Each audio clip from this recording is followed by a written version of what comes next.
Welcome to the Closure Wig Making Class 101. This is the only closure wig making tutorial you need to make your own closure, and these are the measurements you will need. You will also need a wig block, a tripod wig stand or a clamp, a wig cap, needle and thread, scissors, measuring tape, pins, and hair of your choice with a closure. This wig block is size 22 inches. That's my customer's head circumference, so work with yours.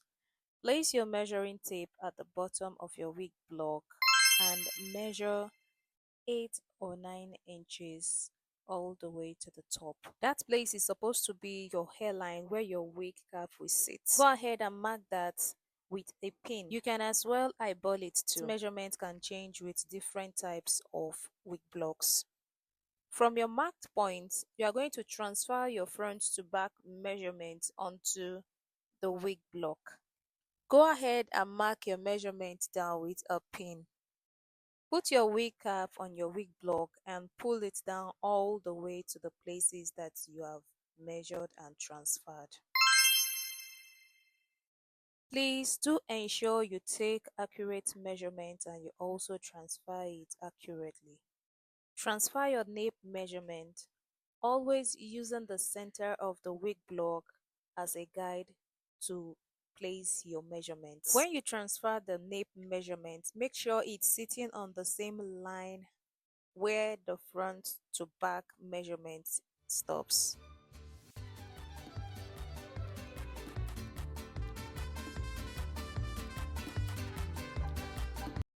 After securing it, we are going to adjust the cap. If you have excess cap like this, just pinch and pin it down. We need a smooth but not very tight surface to work on. You can drag and pin the excess cap to the sides or the back or to the front. But for this tutorial, I'll be pinning both sides.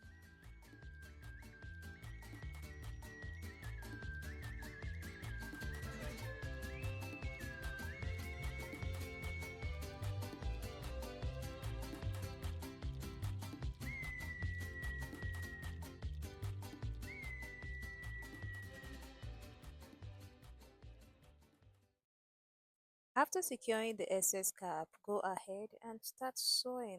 So this is the sewing method I'll be using. I don't know if this is a blanket stitch. I don't know what stitch is this, but this is the stitch I will use throughout the sewing process of this wig. So go ahead and use whatever stitch that works for you. Whatever stitch you use, just make sure that it is properly secured.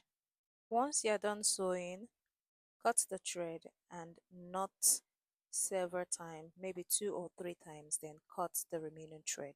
This is just to properly secure the sewing and also to make sure that the thread doesn't come undone.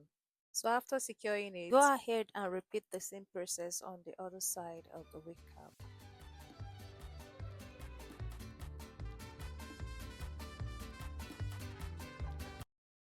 This is the packet synthetic hair that I will be using. It came with the ugliest closure I have ever seen. It's a machine sewn closure, and if I tell you this thing is ugly, it is ugly. But no worries, I am going to make it wearable at the end of the video. To even make it worse, it didn't come with the extra lace in front. Like everything is wrong with the closure, but we are going to make it work. Place the center of your closure to align with the center of the cap. Remember, the cap has a center and there is a line there, so just follow it and make sure that the center of your closure is on that same line, and then pin it down. Drag it down by half an inch or an inch. Pin the front, pin the back, pin the sides.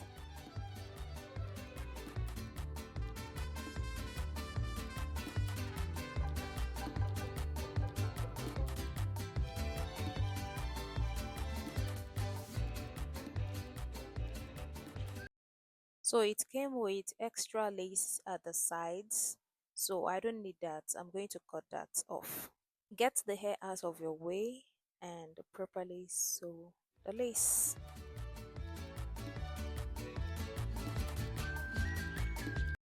When sewing your lace closure, make sure you go through all the layers of the wig cap in front. just the closure part. Make sure you go through all the wig cap layers. I mean the elastic parts. Make sure you go through it to properly secure your closure.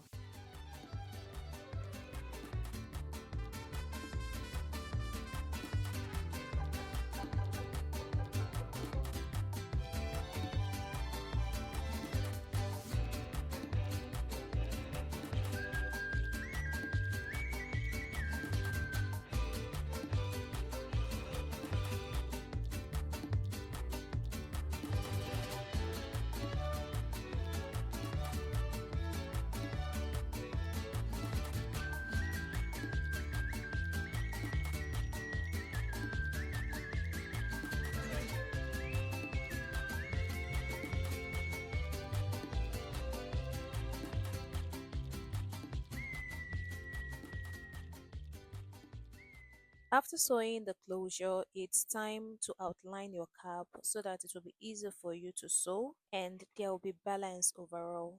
If you'll be doubling your weft, take an inch measurement.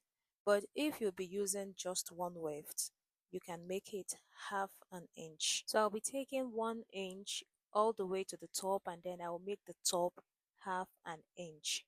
I'll explain why I did that later on in this tutorial. Hope you are following and you are understanding it. If you don't understand, let me see you in the comment section now or forever hold your peace. Take your time and outline your cap. But if you don't get that perfectly perfect outline, don't stress yourself about that. It's okay. Once you finish marking it, it's time to properly join your lines. Let me make this outlining thing very easy for you. Just to watch closely and see what I'm going to do now. I usually eyeball the measurement on that closure part. I make it very close to the closure. I try to keep the spacing like half an inch apart. I'll go down about 2 or 3 lines until I have like an even number lines to go. The even number lines left will be easier for you to easily outline.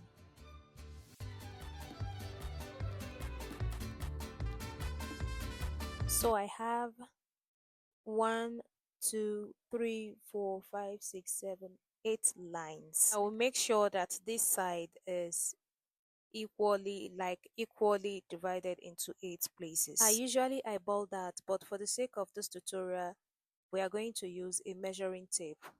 Whatever you get, divide that into half, and then each halves divide into half and another half again. I hope I'm not confusing you. All you just have to do is divide whatever measurement you got into 8 places, and that's it.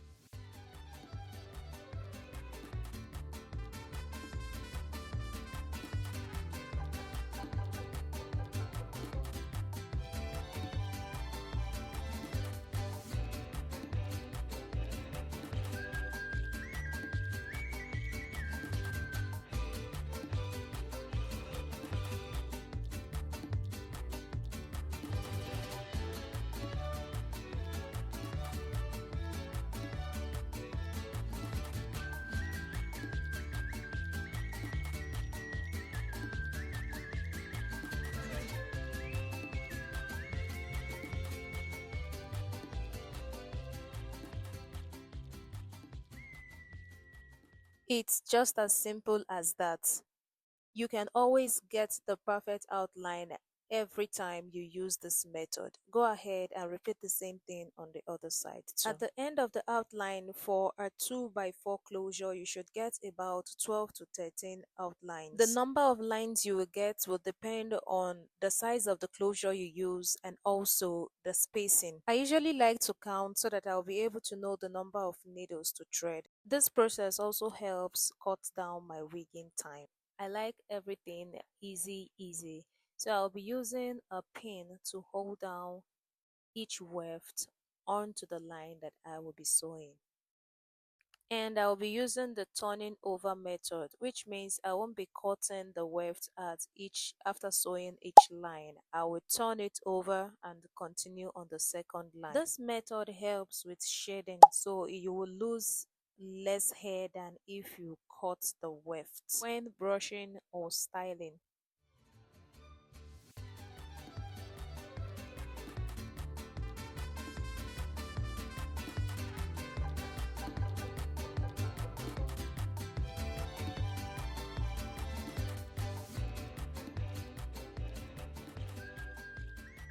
If you find this tutorial helpful and you are still here, please go ahead and subscribe and join this DIY family if you are not part of this family already. And also, don't forget to like this tutorial, share it to others who really want to make wigs for themselves or for others. And let me meet you in the comment section. Nice to meet you. Make sure your notification is switched on and be the first to be notified whenever I upload a new tutorial. And when you get that notification, don't jump advance. Make sure you click on it and come in because I like to see you here. Thank you. So let's get back to our tutorial. This part is very repetitive, so you keep on repeating the same thing over and over and over and over until you are done. So because this is a hand stitching wig, you are going to keep on sewing. It will be faster and easier on a machine, but this tutorial is hand sewn wig. Not everyone owns a machine and not everyone prefers the machine wigging. If you have any question on this tutorial, please go ahead and drop me your question in the comment section and I will be so super glad to read and attend to it as soon as I can.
No, for some reasons, I prefer to use this curved needle to sew my wigs when I'm hand stitching. Some people prefer the straight needle, but this is my own preference. Just make do with whatever you have or whatever works for you. The reason why I make the spacing half an inch when I get to the top part is because I like using single weft to give it that flat look when I get to the top. I feel that most wefts that are very bulky, when you sew it at the top part, it kind of lifts your wig cap at the top and make it look very full. But if that is what you want, you can go for it. But I usually make it half an inch and use a single weft. In this tutorial, the double weft is actually still very thin, so I used the double weft at the top like that. And for the final weft, make sure it is lying side by side with your closure and not on it, side by side.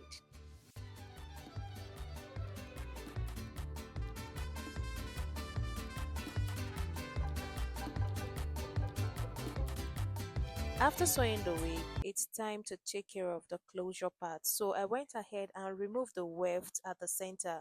My customer is on a budget and she couldn't afford to get a new closure, so I will make this variable for her, of course. You can't catch my customers putting on this type of closure. Even if it's a low grade synthetic hair, whatever type of hair it is, I make sure that it looks good.